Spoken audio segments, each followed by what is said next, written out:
Minha mãe falou: você está com inveja da sua irmã porque ela é bem-sucedida e você não. Eu dei risada e falei: que bom. Então manda ela pagar suas contas a partir de agora. Uma hora depois.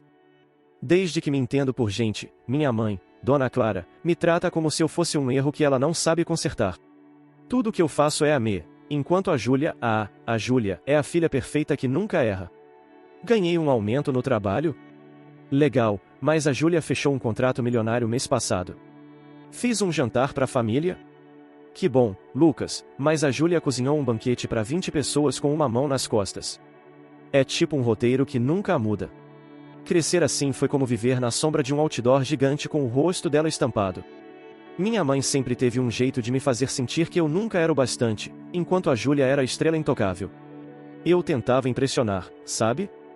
Estudei, trabalhei duro, mas nada parecia suficiente para os olhos dela. O favoritismo era tão escancarado que até o cachorro da família, o biscoito, parecia me ignorar para abanar o rabo para Júlia. Era sufocante. Mas não se engane, eu amo minha irmã. Ela não é má, só vive num pedestal que a nossa mãe construiu com concreto armado. Júlia é carismática, inteligente, e eu entendo por que as pessoas a adoram. Só que essa adoração toda criou um abismo entre a gente. Eu me tornei o outro filho, aquele que ninguém espera muito. E isso me corroeu por dentro por anos. O pior é que eu sempre quis provar que valia alguma coisa. Tipo, será que um dia minha mãe ia me olhar com o mesmo brilho que ela reserva para Júlia? Eu me matava para ouvir um "estou orgulhosa de você, Lucas", mas isso nunca vinha. Enquanto isso, Júlia recebia elogios por respirar. Era como se eu fosse invisível, um figurante na novela da vida delas. Até que teve um Natal que mudou tudo. Eu cheguei em casa com um presente caro para minha mãe, economizei meses para comprar, e ela mal abriu a caixa antes de dizer: a Júlia me deu um colar que combina mais comigo. Foi aí que algo estalou em mim. Não era só sobre presentes ou palavras, era sobre como eu tinha virado um estranho na minha própria família. Aquela noite, sentado sozinho no sofá enquanto elas riam na cozinha, eu comecei a me perguntar: e até quando eu ia aguentar isso? E sabe o que é mais louco? Eu percebi que, apesar de tudo, minha mãe precisava de mim mais do que da Júlia. Não por amor ou orgulho, mas por algo bem mais prático. Enquanto ela idolatrava a minha irmã, era para as minhas costas que ela olhava quando as coisas apertavam. E isso, meus amigos, é onde a história fica interessante. Porque, no fundo, eu sabia que esse jogo de favoritismo ia ter um preço, e não seria eu quem pagaria por ele. Mas aqui vai uma reviravolta que eu não esperava, e apesar de todo o favoritismo, quem ela chama quando o bolso aperta sou eu. Isso mesmo, o filho sem graça virou o pilar financeiro dela. Engraçado, né? Tudo começou uns anos atrás, quando ela perdeu o emprego. Eu já tinha um trampo estável, então comecei a ajudar com as contas, aluguel, mercado, essas coisas. Só que o que era para ser temporário virou regra. Dona Clara simplesmente assumiu que eu, o a menos bem-sucedido, tinha que bancar ela porque a Júlia estava ocupada brilhando. Eu engolia sapo atrás de sapo, mandando dinheiro todo mês enquanto ouvia ela dizer que minha irmã era o futuro da família. O pior é que ela nunca pedia, ela exigia. Lucas, o boleto da luz venceu, resolve isso. Lucas, preciso de uma grana extra para comprar um presente para a Júlia. Era como se eu fosse um banco ambulante, e ela, a cliente VIP. Eu ficava pensando, por que ela não pedia para a Júlia, a filha de ouro? Será que no fundo ela sabia que minha irmã não ia levantar um dedo para ajudar? Até que um dia eu cansei. Foi num domingo, ela ligou pedindo R$ 2.000 para trocar o sofá, porque o atual não combinava com a casa. Eu respirei fundo e disse: mãe, eu não vou pagar isso. Pede para a Júlia. Silêncio do outro lado da linha. Acho que ela nunca imaginou que eu ia botar um ponto final naquela sangria. E aí veio o plot twist, ela realmente foi atrás da Júlia. Eu juro, eu quase ri alto imaginando a cena. Dona Clara, com aquele tom de rainha que ela usa, pedindo para Júlia abrir a carteira. Eu sabia que minha irmã tinha grana, ela sempre postava fotos de viagens e jantares chiques no Instagram. Mas será que ela ia ceder? Eu fiquei na expectativa, como quem assiste uma novela esperando o próximo capítulo. E o mais irônico: minha mãe achava que eu tinha que me sacrificar por a dever de filho, mas nunca cobrou isso da Júlia. Era como se o favoritismo dela tivesse criado um monstro que ela mesma não sabia controlar. Quando ela percebeu que eu não ia mais ceder, o castelo de cartas começou a balançar. Porque, no fim das contas, ela ia descobrir que nem todo mundo estava disposto a jogar o jogo dela e eu mal podia esperar para ver como isso ia acabar. Minha mãe ficou sem chão quando eu disse que não ia mais bancar os luxos dela. Ela correu para Júlia, achando que a filha de ouro ia salvar o dia. Eu fiquei imaginando a cena, e minha mãe com aquele tom mandão: Júlia, você precisa me ajudar com o sofá novo, e minha irmã piscando os olhos perfeitos, sem saber como reagir.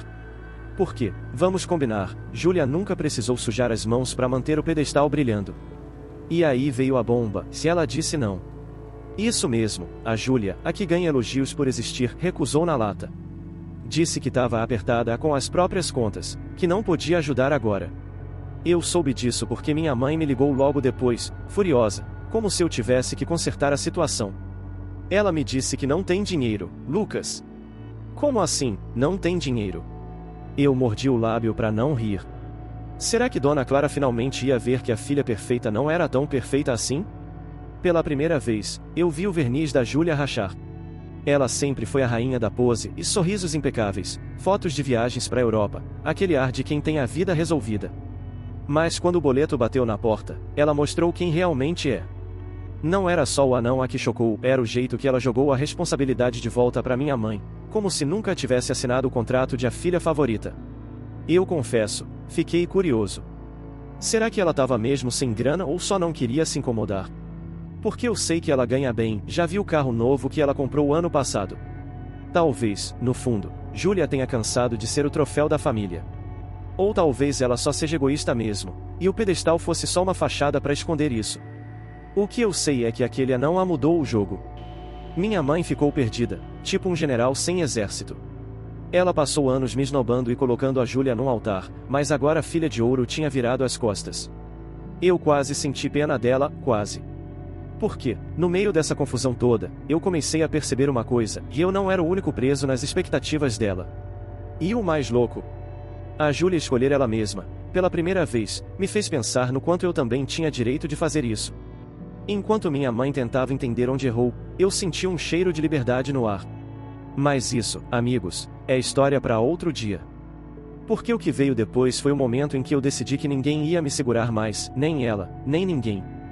Depois que a Júlia deu fora na minha mãe, Dona Clara, eu vi o castelo de ilusões dela desmoronar e, cara, foi libertador. Eu tava ali, ouvindo ela reclamar pelo telefone: Lucas, você acredita que sua irmã fez isso comigo? E pela primeira vez eu não senti culpa. Eu desliguei o celular, respirei fundo e pensei: por que eu ainda tô carregando esse peso? Foi aí que eu decidi que não ia mais ser o plano B de ninguém. No dia seguinte, ela apareceu na minha casa, toda dramática, pedindo que eu pagasse o bendito sofá de novo. Você é o homem da família, Lucas, me ajuda. Eu olhei para ela, firme, e disse: não, mãe. Resolve sozinha. O silêncio que veio depois foi ensurdecedor. Ela ficou me encarando como se eu tivesse virado um alienígena, mas eu senti um fogo acender dentro de mim.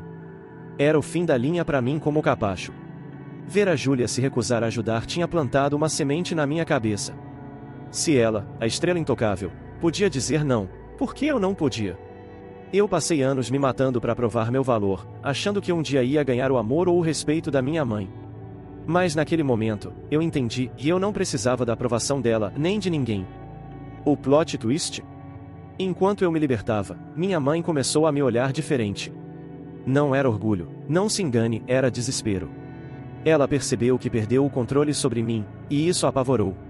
Eu saí daquela casa com um sorriso no rosto, sabendo que ela e a Júlia iam ter que se virar sozinhas. Pela primeira vez, eu tava no comando da minha história. E sabe o que é mais louco? Eu comecei a enxergar o quanto eu tinha me anulado para agradar elas. Cada boleto pago, cada senha forçado, era um pedaço de mim que eu entregava. Mas agora, caminhando para longe daquele peso, eu senti um alívio que não explico. Era como se o mundo tivesse aberto as portas para mim. Claro, minha mãe não ia desistir fácil. Ela ainda tentou me ligar, jogar indiretas, mas eu já estava em outro lugar, mentalmente e emocionalmente. Eu venci, e elas estavam começando a sentir o gosto da própria arrogância. Mas o que veio depois disso foi ainda mais inesperado. Porque, no fundo, eu sabia que essa liberdade ia me levar a lugares que eu nem imaginava e eu mal podia esperar para descobrir quais.